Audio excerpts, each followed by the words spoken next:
Welcome, my friends! You most likely already know this, but the domain of a function includes the set of all possible inputs, or x values, for a function.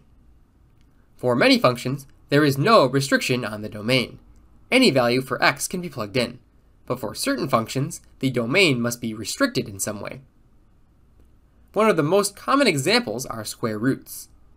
Whatever is underneath a square root must be positive, as the square root of negative numbers are not classified as real numbers in math. There is no real number that can be multiplied by itself and have the result be a negative number. Therefore, the domain of a square root function includes all values for x that make the square root greater than or equal to 0. Let's look at an example. We have f of x is equal to the square root of 18 plus 3x. Since we have a square root in this function, we are going to have to restrict our domain. Whatever is underneath the square root must be at least equal to 0. Anything less than 0 would result in a negative number, which we can't have underneath the square root. So that means 18 plus 3x must be greater than or equal to 0. If we solve this inequality for x, we will have the domain of the function. Subtracting 18 from both sides, we get 3x is greater than or equal to negative 18.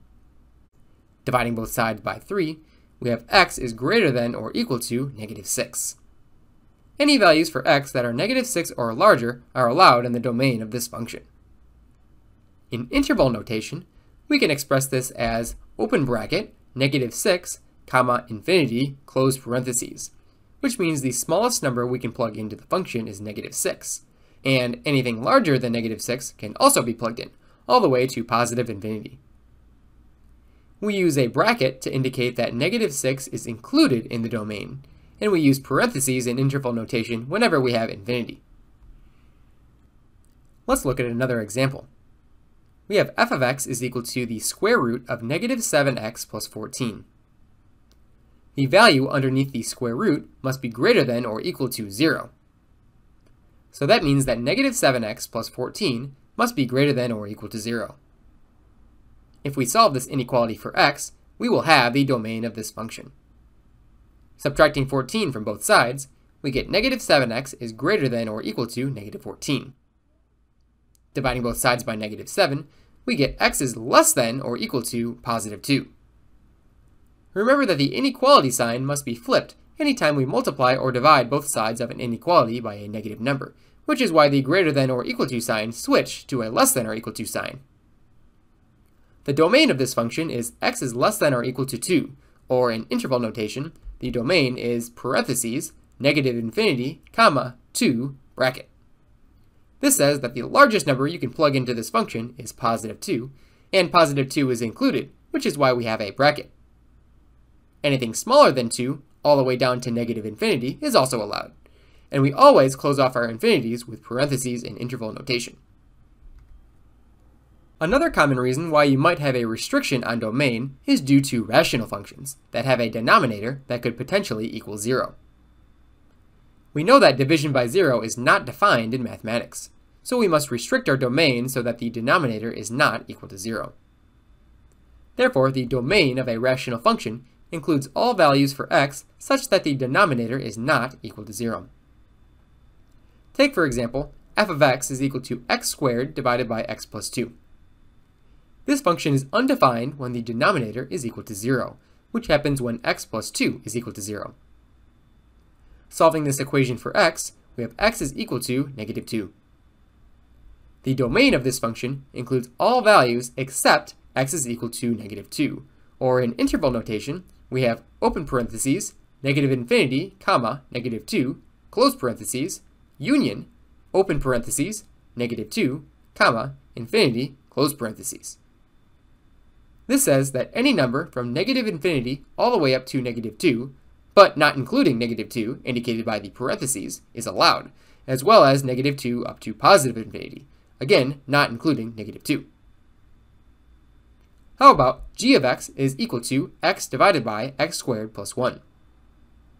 The domain should be restricted so that the denominator is not equal to 0. This happens when x squared plus 1 is equal to 0. If we subtract 1 from both sides, we get x squared is equal to negative 1. There is no real number that makes this true. We can't take the square root of -1, as it will not result in a real number. That means the denominator is never equal to 0, meaning there is no restriction on the domain, or that the domain of this function is all real numbers. In interval notation, we say that any value from -infinity all the way up to +infinity is allowed in the domain, or, open parentheses, -infinity, comma, +infinity, close parentheses. What about x plus 8 divided by x squared minus 64? You most likely recognize the denominator as the difference of squares, which can be factored as x plus 8 times x minus 8. This would technically cancel out the x plus 8 with the numerator, but you can never cancel out a domain problem. So you should find the domain before you do any canceling if you're going to simplify an expression like this. Let's set the denominator equal to 0. We have x plus 8 times x minus 8 is equal to 0. By the zero product property, this equation is equal to 0 when x plus 8 is equal to 0, or when x minus 8 is equal to 0. That means the denominator is 0 either when x is equal to -8 or when x is equal to +8. So our domain includes all numbers except -8 and +8. In interval notation, we have anything from -infinity all the way up to -8, but not including -8, so we have parentheses, union, -8 up to +8, indicating that anything between -8 and +8 is allowed, parentheses again, union, +8 all the way up to infinity. Okay, one last problem. We have f of x is equal to x minus 3 divided by x squared minus 4x plus 3. Let's set the denominator equal to 0 to see where the domain is restricted, so that we have x squared minus 4x plus 3 is equal to 0. We need to factor the left-hand side to solve this. We need two numbers that add to the b value of -4 and multiply to the c value of +3. The two numbers are -3 and -1, as -3 times -1 is equal to +3, and -3 plus -1 is equal to -4. So we have x minus 3 times x minus 1 is equal to 0.